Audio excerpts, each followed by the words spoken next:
الحمد لله على إحسانه، والشكر له على توفيقه وامتنانه. أما بعد، عباد الله، اعلموا أن آخر وصية وصى بها نبيكم محمد صلى الله عليه وسلم في حجة الوداع الترغيب المؤكد بالتمسك بكتاب الله تعالى وسنة رسوله صلى الله عليه وسلم. ففي ذلك الجمع العظيم وذاك الموقف العظيم قال عليه الصلاة والسلام: تركت فيكم ما إن تمسكتم به لن تضلوا بعدي، كتاب الله وسنتي.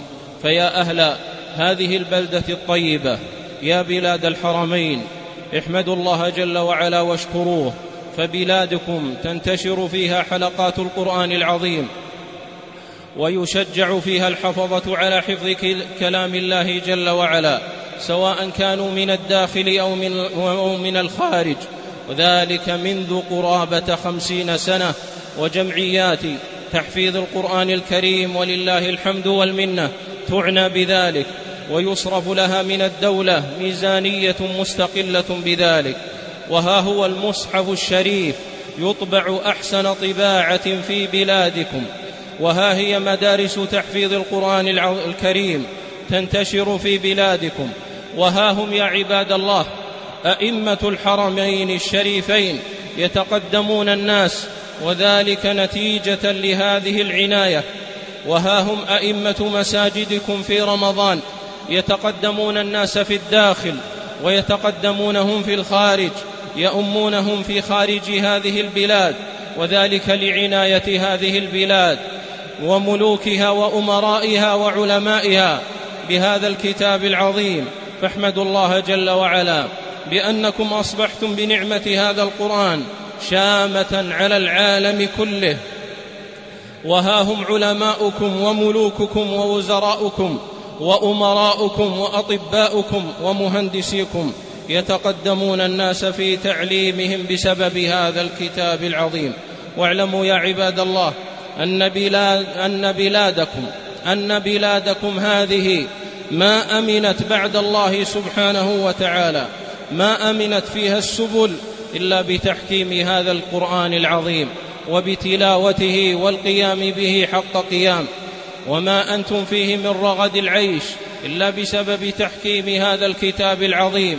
وعليكم يا عباد الله بأهل العزم، يا أصحاب عاصفة الحزم، عليكم بأهل العزم، قوموا معهم بهذا القرآن الكريم، شجعوا من يريد غرس القرآن في قلوب أجيالكم، وأكرموا أهل القرآن فإنهم أهله وخاصته. فإن من إجلال الله تبارك وتعالى إكرام أهل القرآن، وإياكم والالتفات إلى أهل الزيغ والفساد. فما ضلت والله الأمة إلا عندما ساد فساقها. ولهذا قال الله جل وعلا: وإذا أردنا أن نهلك قرية أمرنا متر فيها. فاللهم اجعل القرآن ربيع قلوبنا وجلاء همومنا وذهاب غمومنا وأحزاننا، وسابقنا إلى جناتك جنات النعيم يا رب العالمين.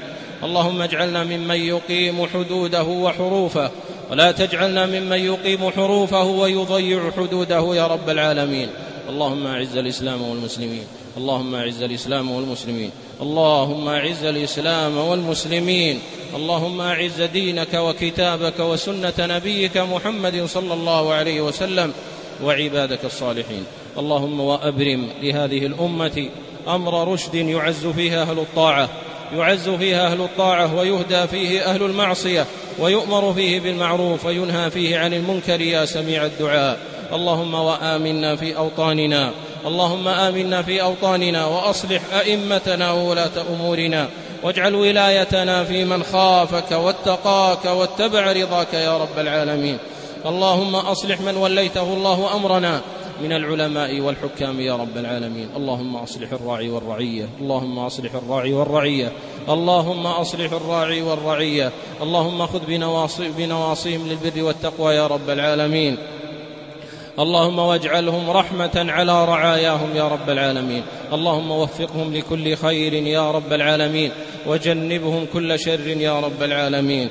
اللهم إنا نعوذ بك من الغلاء والربا والزنا والزلازل والمحن ما ظهر منها وما بطن عن بلدنا هذا خاصة وعن سائر بلاد المسلمين عامة يا رب العالمين. ربنا هب لنا من أزواجنا وذرياتنا قرة أعين واجعلنا للمتقين إماما. ربنا آتنا في الدنيا حسنة في الآخرة حسنة قنا عذاب النار. صل اللهم وسلم على نبينا المختار.